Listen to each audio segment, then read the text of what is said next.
Hello and welcome back. This is Mr. Welker's math class, and today I just want to do two more examples of decimal division. Decimal division in particular because it's a little new and a little scary, and especially with doing precise decimal division where we don't arrive at a mixed number answer, but we arrive at a precise decimal answer. It's a very new concept for some of you, and so I want to provide some examples just to be a little more exhaustive. So for the first example I want to give, that's exhaustive, not exhausting, by the way. That just means I cover it in a great amount of detail. The first example I want to do is 4.3 divided by 0.2. Now you may recall in the last lesson I talked about multiplying by a factor of 10 to get rid of those decimals, because we don't really know how many times 0.2 goes into 4.3. That kind of makes your head hurt. But instead, because we're doing division, we can multiply both sides by a factor of 10, and that ratio is going to remain exactly the same, so we're going to get an unchanged answer. So when we multiply 4.3 by 10, we get 43. When we multiply 0.2 by 10, we just get a 2. And this is very funny, but the lights in my room just went off because I've been sitting at my desk for so long making these video lessons. Well, we'll make it work. So now our new problem, which is going to give us the same answer, is 43 divided by 2.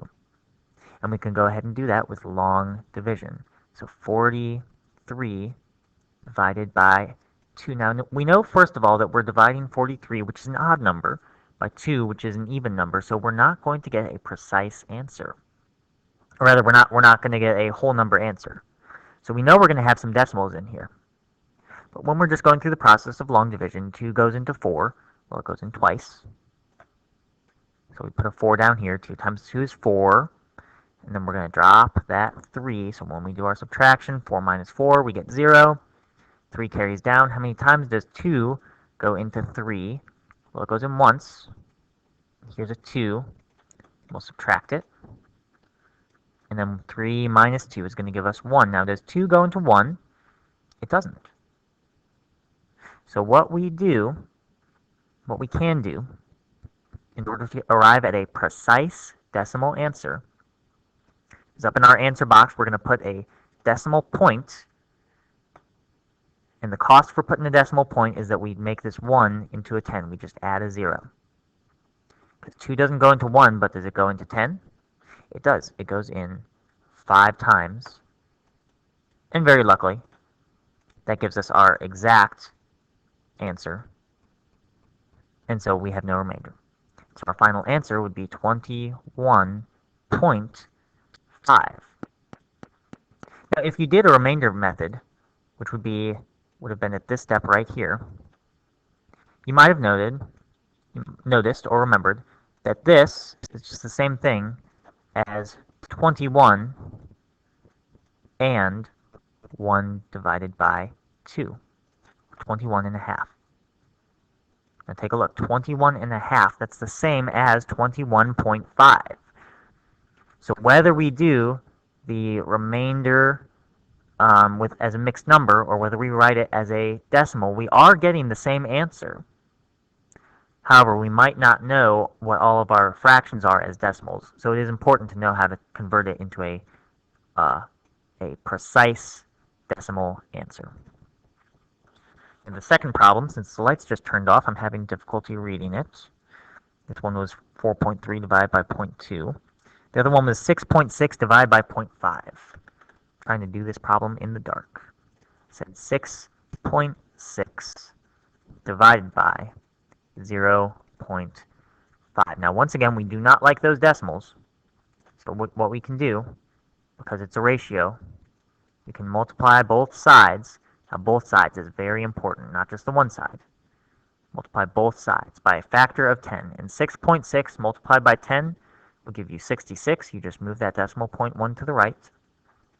We're still dividing, and 0.5 multiplied by 10, just move that decimal point over.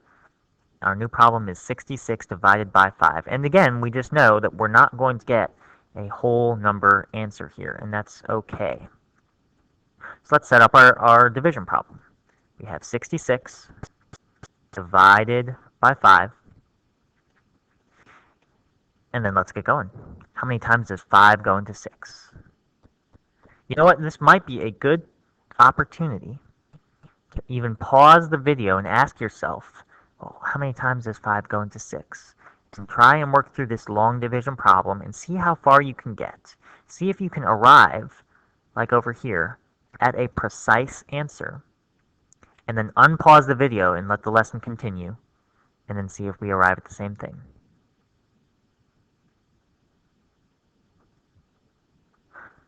Alright, I'll continue though, assuming you're back with me.